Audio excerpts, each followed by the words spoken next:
तो हम लोग ये पढ़ रहे थे स्ट्रेट लाइन, सरल रेखाएं। सरल रेखाओं का हमने एक वीडियो आपको पढ़ा के डाल दिया।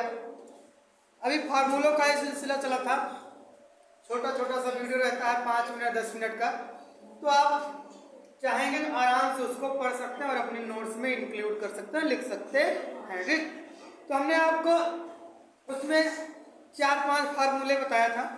ठीक, 2-4-5 फार्मूले आप भी बता दे रहे हैं और कुछ चीजें भी आपको सिखा रहे हैं। तो आज ये पहले फार्मूलों को सीख लेते हैं, फिर उसके बाद हम लोग कुछ नई नई चीजों को सीखते हैं। ठीक, तो पहले अगला फार्मूला क्या है भैया?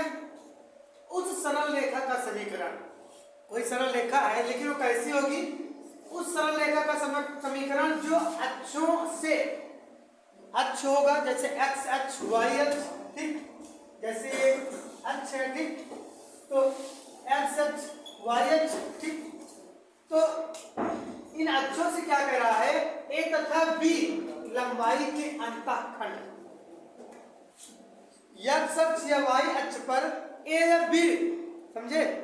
ए या बी, मान लो एक्स अक्ष पर है तो ए लंबाई के अंतःखंड पर काटती है, और अगर मान लो वाई पर है तो बी लंबाई के अंतःखंड पर काटती है। मतलब जैसे यहाँ काट दे तो मान लो इसकी लंबाई ए कह दे, या यहाँ काट दे तो इसकी लंबाई हम बी कह दे। ठीक, तो इस तरह से अगर काटती है अंतःखंड तो उस रेखा का समीकरण क्या होगा? सरल रेखा का समीकरण x upon a plus y upon b equal to 1। समझे बात? x और y अक्ष रहेंगे जिस पर काटेगी। x पर है तो लंबाई a, b पर काट रहा है तो लंबाई b लिया जा रहा है और इक्वल टू 1। ठीक, समझ में आ रही बात? अब जरा देखिए आगे क्या कर रहा है कि मूल बिंदु से किसी सरल रेखा पर डाले गए लंब, मूल बिंदु से किसी सरल रेखा पर डाले गए लंब तथा उस लंब द्वारा एक्स अक्ष के साथ बने हुए कोण। समझ पा रहे बात? मूल बिंदु से जैसे क्या है, कोई एक्सिस है, ठीक, ये मूल बिंदु हो गया P। ठीक, तो मूल बिंदु P हो गया, तो कह रहा है मूल बिंदु से किसी सरल रेखा पर डाले गए लंब। मान लो कोई भी सरल रेखा है और इस पर मूल बिंदु से क्या किया जा रहा है? लंब डाला गया। तो डाले गए लंब तथा उस लंब, जो लंब डाला जा रहा है, उस लंब द्वारा एक्स अक्ष के साथ बने हुए कोण, ये एक्स अक्ष है, ये वाई अक्ष है, एक्स अक्ष के साथ बने हुए कोण के रूप में उस सरल रेखा का समीकरण क्या होगा? x cos alpha plus y sin alpha is equal to p। p को एक कांस्टेंट माना गया है। बात समझ में आई कि नहीं? x अक्ष y अक्ष, इससे क्या किया जा रहा है? कोई सरल रेखा है, उस पर मूल बिंदु से क्या किया गया? लंब डाला गया। ठीक, तो इस सरल रेखा लंब, जो लंब डाला गया, उस लंब और x अक्ष के बीच बने कोण के साथ अगर बात की जाए, देखो क्या कह रहा है? कोण के रूप में उस सरल रेखा का समीकरण क्या होगा? x cos अल्फा और y sin alpha equal to p। यहाँ थीटा है, अगर इस समीकरण के कार्डिक आप बनाना चाहते हो, ये अल्फा हो जाएगा। समझ में आई बात ना? तो अब जरा देखिए अगला पॉइंट क्या कह रहा है? ax plus by plus c equal to c। ax plus by equal to c सरल रेखा का व्यापक समीकरण कहलाता है। कभी भी आज पूछेगा सरल रेखा का व्यापक समीकरण ज्ञात कीजिए, तो क्या होगा? सरल रेखा का व्यापक समीकरण होगा x और y क्या एक्सिस है, आप निकाल ले जाएंगे, हम आपको सिखाएंगे एक एक क्वेश्चंस करके। समझ में आई बात ना? अब जरा देखिए अगला पॉइंट क्या कर रहा है। ठीक, अगला पॉइंट, यदि रेखाएं ax प्लस by, रेखाएं ax प्लस by प्लस c1 इज इक्वल टू 0। देखो यही रूप है नहीं? एक रेखा ये हो गई तथा एक रेखा ये हो गई। कह रहा रेखाएं मतलब एक रेखा समीकरण ये, एक रेखा समीकरण ये हो, तो उनके बीच की दूरी का सूत्र, अगर दो रेखाएं हैं और उनके बीच की दूरी का सूत्र निकालना है तो आप क्या करेंगे? b बराबर c2 minus c1 upon under root a square plus b square होगा। समझ में आई बात ना? सी क्या है, C1 क्या है, C2 क्या है, ये हम सवाल लगाएंगे उसके साथ सीखते चलेंगे, कोई प्रॉब्लम्स आपको नहीं होनी चाहिए। ठीक, तो हाँ क्या प्रॉब्लम, हाँ ये mod of C2 minus C1। तो इसको आप नोट करिए या स्क्रीनशॉट लीजिए, फिर हम लोग कुछ अच्छे पॉइंट्स को सीखते। ठीक, स्क्रीनशॉट लीजिए। हाँ तो अब जो देखेंगे हम कुछ बेसिक चीजों को सीखना चाह रहे हैं। ठीक, कुछ बेसिक चीजों को आपको बताना चाह रहे हैं।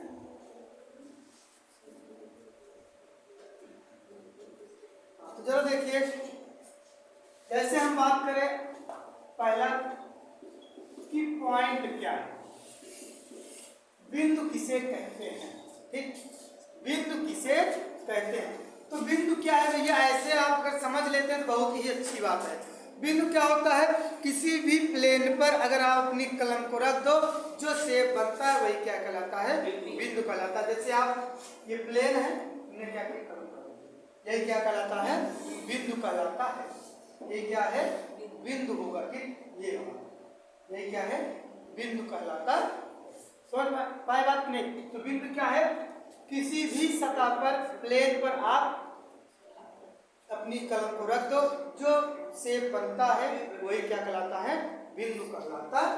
ठीक, तो क्या लिख सकते हैं, किसी सतह या प्लेन बोल सकते हो, प्लेन पर पेन को रखने पर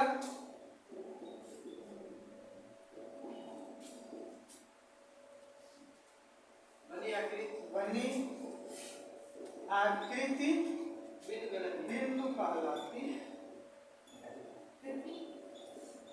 बिंदु कहलाती है। ठीक, अब जरा आप समझे थोड़ा सा अगला पॉइंट, अगर आपसे कह दिया जाए कि लाइन किसे कहते हैं, रेखा किसे कहते हैं। तीसरा पॉइंट अगर बोले तो रे किसे कहते हैं, क्या हिंदी बोले तो किरण किसे कहते हैं। ठीक, तो समझिएगा लाइन और किरण में बच्चे क्या होते हैं, बहुत कंफ्यूज हो जाते हैं। रेखा और किरण में बच्चे बहुत ही कंफ्यूज हो जाते हैं। ठीक, तो जरा समझिए कि जो रेखा है, लाइन है, वो इसी तरह से आप खींच लेंगे, क्या हो गई आपकी लाइन कहलाती है। ठीक, क्या कहलाती है, लाइन कहलाती है। अब रेखा क्या होती है, कोई डायरेक्शन। ठीक, क्या होगी, सॉरी किरण क्या कहलाती है, कोई डायरेक्शन होगी, किसी न किसी दिशा में वो चल रही होगी, चाहे इधर हो चाहे इधर हो। आप बहुत किरणों का नाम सुने होंगे, अल्फा किरण, बीटा किरण। ठीक, इस तरह से क्या होगा, ये कहलाता है। अब बात है अगर परिभाषा लिखना होगा तब क्या कहोगे कि लाइन क्या है। तो जो ये कोई लाइन बनती है, उस लाइन की अगर परिभाषा बोलना चाहे तो जो लाइन है वो छोटे छोटे बिंदुओं से मिलकर के कोई भी लाइन बनती है। जो लाइन बनी है इसमें छोटे छोटे क्या है, बिंदु मिले हैं। किसी लाइन में कितने बिंदु हो सकते हैं, अनंत बिंदु हो सकते हैं। कितने हो सकते हैं, अनंत बिंदु हो सकते हैं। अब इसको लिख रहे हैं। और बात आई अगर परिभाषा आपको लिखना होगा तब क्या लिखोगे लाइन की, the collections of points are known as line. बिंदुओं के समूह को हम रेखा कहते हैं। ठीक, क्या बोलेंगे, बिंदुओं के समूह को रेखा कहते हैं। ठीक, अब बात आई थोड़ा सा कि ये लाइन में कितने बिंदु हो सकते हैं, तो इसको भी नोट में लिख दे रहे हैं पर किसी लाइन या रेखा में अनंत बिंदु हो सकते, ठीक, हो सकते, अनंत बिंदु हो सकते। या आपको नहीं दिखाई दे रहा,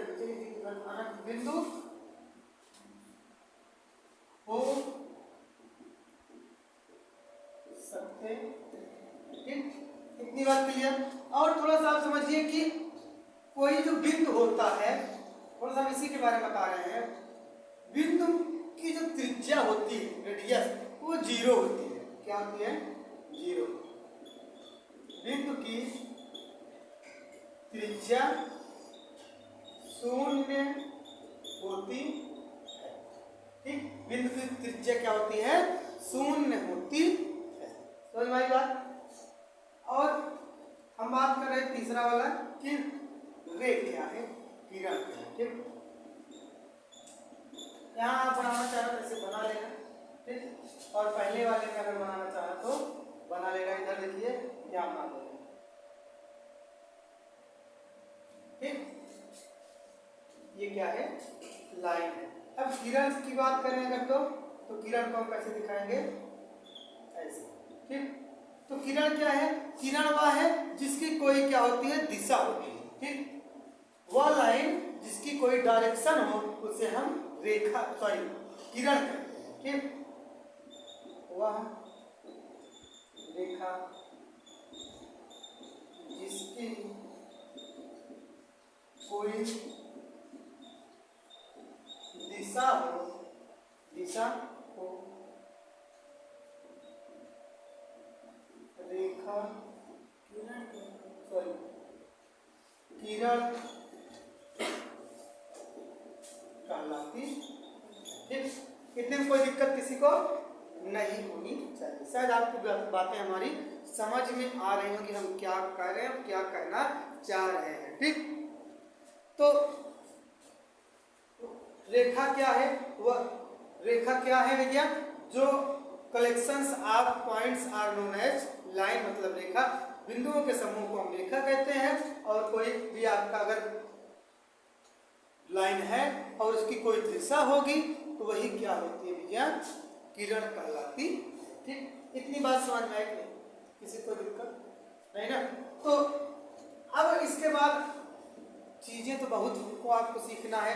एक रेखा का समीकरण होता है, सरल रेखा का समीकरण y = mx + c भी होता है। ठीक, क्या होता है? y = mx + c। तो इन सब की चर्चा थोड़ा सा हम लोग जैसे जैसे आगे पढ़ेंगे वैसे वैसे सीखते चलेंगे। तो हम लोग थोड़ा थोड़ा सा एकदम पढ़ रहे हैं। ठीक, एकदम थोड़ा थोड़ा सा पढ़ रहे हैं। मतलब कि अगर आप नोट्स बनाए तो 1 पेज 1.5 पेज पर डे आप आराम से नोट्स को बना करके तैयार कर सकते हैं। ठीक, किसी कोई प्रॉब्लम्स नहीं होनी चाहिए। ठीक, तो यहीं पर रोक देते हैं, आप स्क्रीनशॉट लेंगे। ठीक, तो आज की क्लास भी यहीं पर ओवर। फिर हम लोग मिलेंगे नेक्स्ट वीडियो में, कुछ नए चीजों को सीखेंगे। तब तक के लिए जय हिंद, जय भारत।